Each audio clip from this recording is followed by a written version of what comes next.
Assalamualaikum warahmatullahi wabarakatuh. Selamat pagi, siang, sore, dan malam bagi teman-teman yang melihat video ini dan yang saya hormati Pak Marsil selaku dosen pengampu.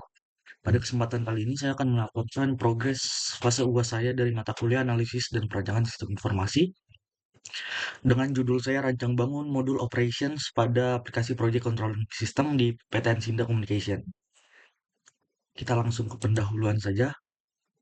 Jadi untuk latar belakangnya sendiri, dengan perkembangan teknologi informasi yang memang telah mengubah cara perusahaan mengelola kegiatan bisnis dan proyek,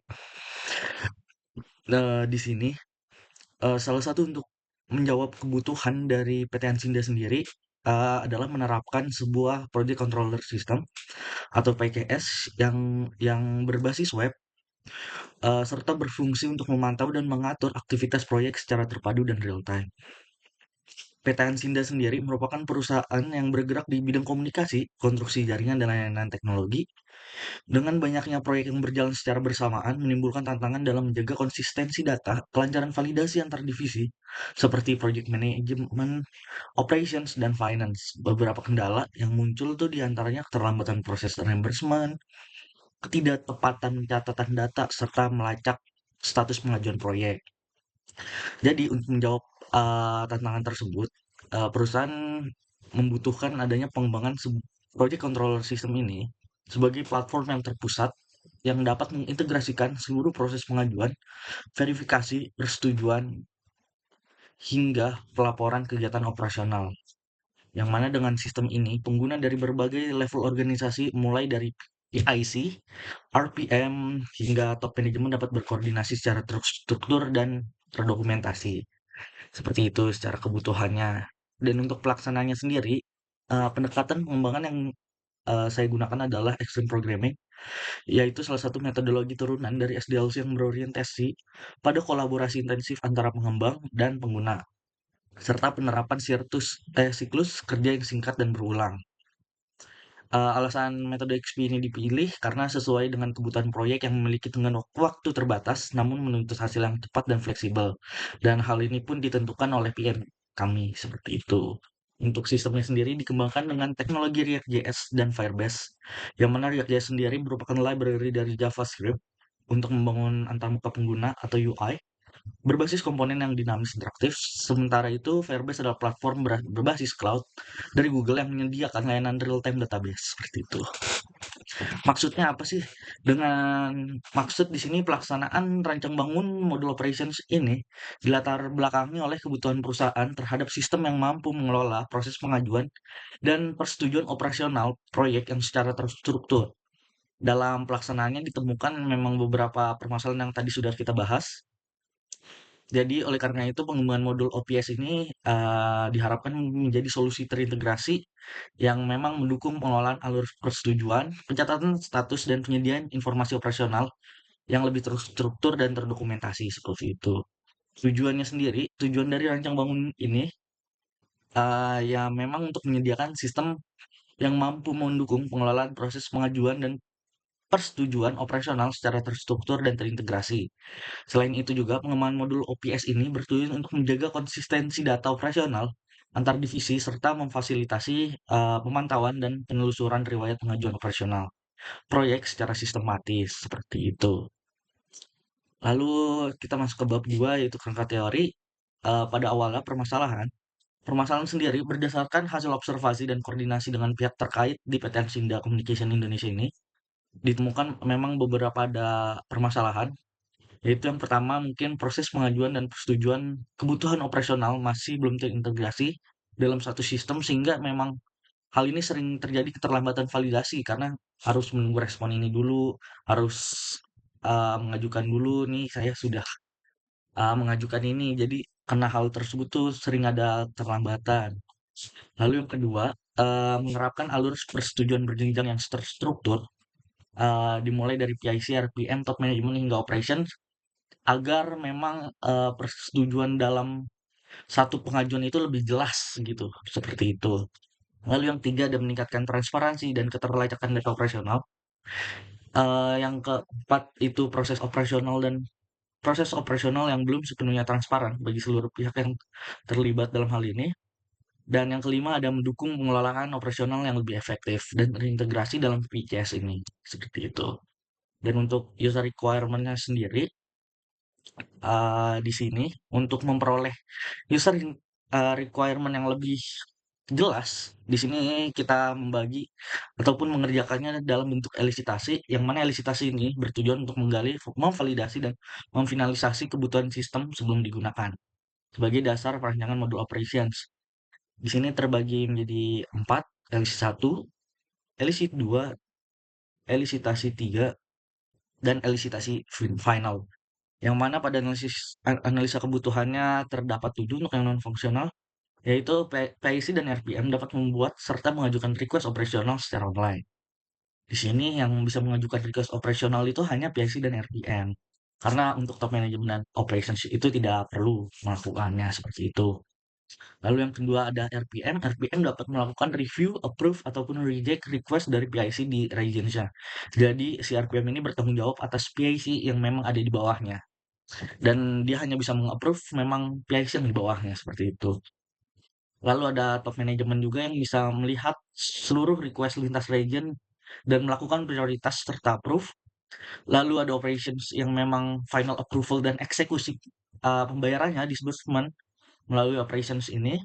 Lalu yang kelima ada sistem mencatat setiap perubahan status, approve atau reject secara historis. Lalu sistem juga menyediakan sebuah dashboard realisasi anggaran dan laporan ekspor, CSV atau XLS.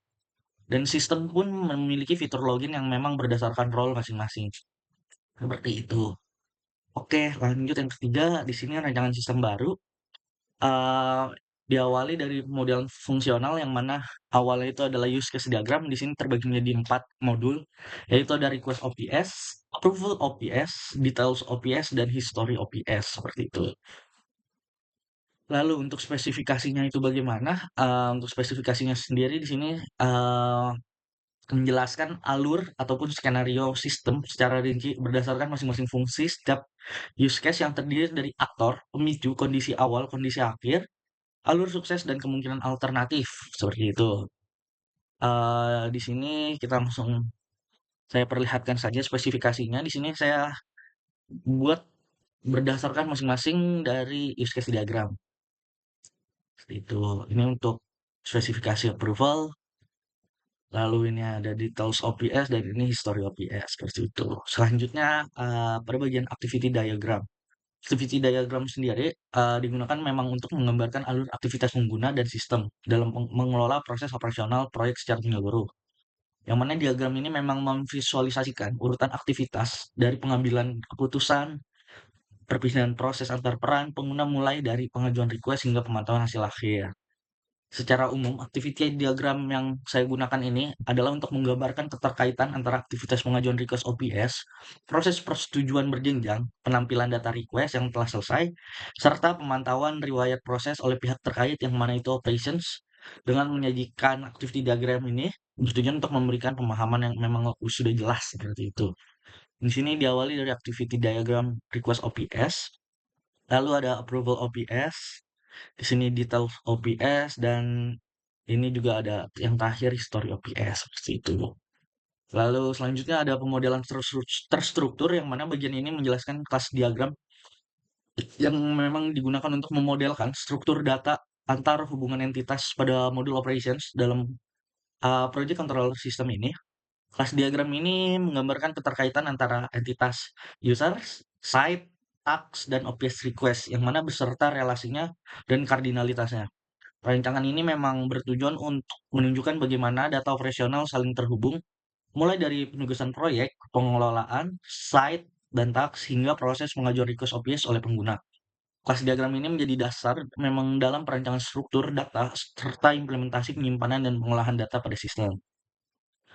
Ya, selanjutnya ada pemodelan perilaku, yaitu sequence diagram. Di sequence diagram saya diawali dari sistem login, yang mana di sini sequence alur pengajuan kebutuhan operasional oleh pengguna dengan peran PIC RPM dapat membuka request OPS terlebih dahulu. Oke, selanjutnya di sini ada sequence diagram approval OPS RPM. Oke, dan di sini juga ada sequence diagram approval untuk top management. Di sini sudah ada penjelasannya.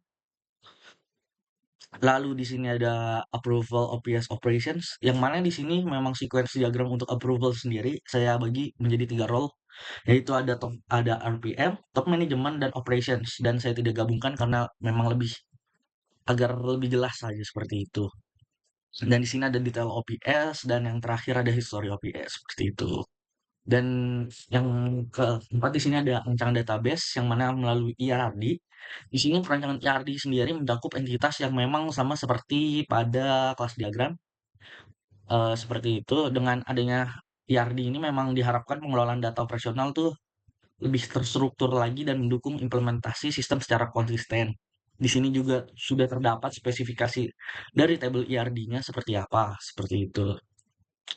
Oke, selanjutnya ada rancang masukan dan keluaran atau mockup yang memang disusun dengan memberikan gambar visual mengenai tampilan UI serta alur interaksi pengguna pada modul OPS ini. Mockup ini juga saya tampilkan cakup halaman-halaman utama yang memang mendukung proses pengajuan persetujuan, penampilan detail, dan pemantauan riwayat request. Setiap mockup memang sudah dirancang dengan peran pengguna yaitu PIC, RPM, Top Management, dan Operations dengan penyesuaian fungsi dan hak akses masing-masing.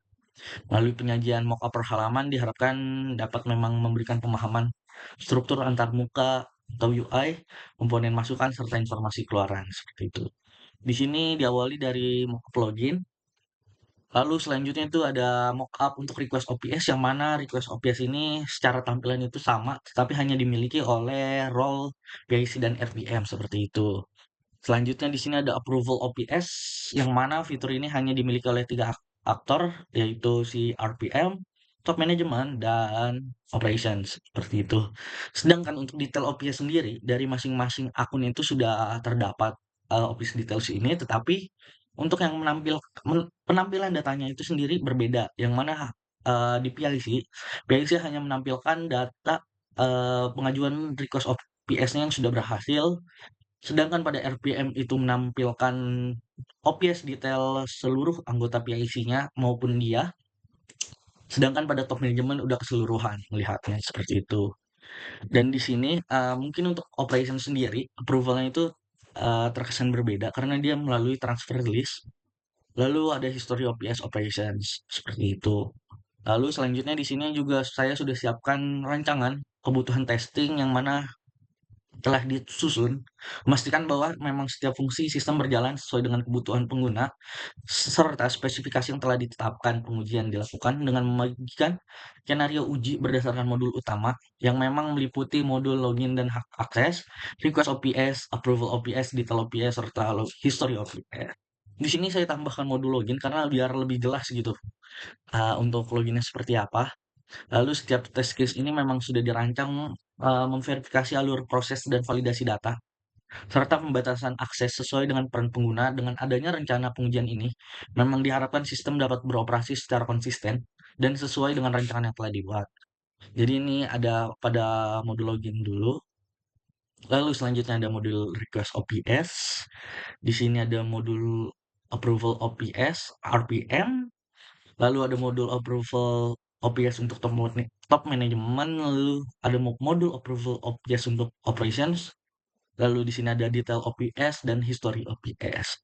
Mungkin pada penjelasan saya ataupun presentasi mengenai laporan fase UAS untuk mata kuliah analisis proses perancangan sistem ini telah selesai. Kurang lebihnya mohon maaf.